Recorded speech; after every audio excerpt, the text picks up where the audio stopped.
Nilinaw ni House Deputy Majority Leader at La Union 1st District Representative Francisco Paulo Ortega nitong Huwebes na walang katotohanan na ang mga kumakalat na espekulasyon tungkol sa umano'y pag-uusap ng mga miyembro ng Kamara para sa impeachment ni Vice President Sara Duterte sa naganap na fellowship dinner sa palasyo nitong Miyerkules ng gabi.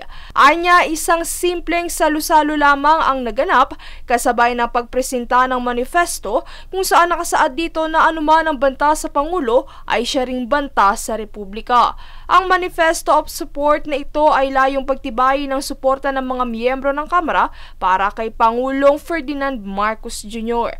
Bukod kay Ortega, isa rin si Manila 3rd District Representative Joel Chua sa mga kongresistang nagbigay pahayag ukol sa isyong ito.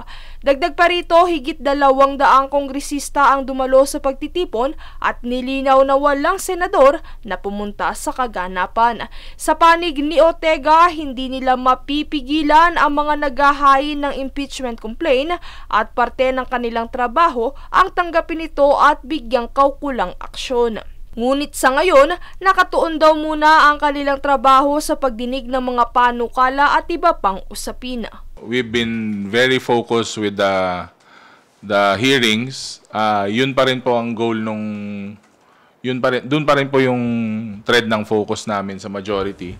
Sabi ko nga po, marami pong lumabas na mga impeachable na bagay during the hearings pero hindi pa po namin napag-uusapan as a group and as the majority hanggang ngayon. Sa kabilang banda ay pinahayag ni Ortega na sa kabila ng lahat ng mga issue sa politikang nagaganap, hindi dapat kalimutan na may mas malaking issue na kinahaharap ang bansa. Ito ang issue sa agawan sa teritoryo. Princess Castro nag-uulat para sa One Media Network.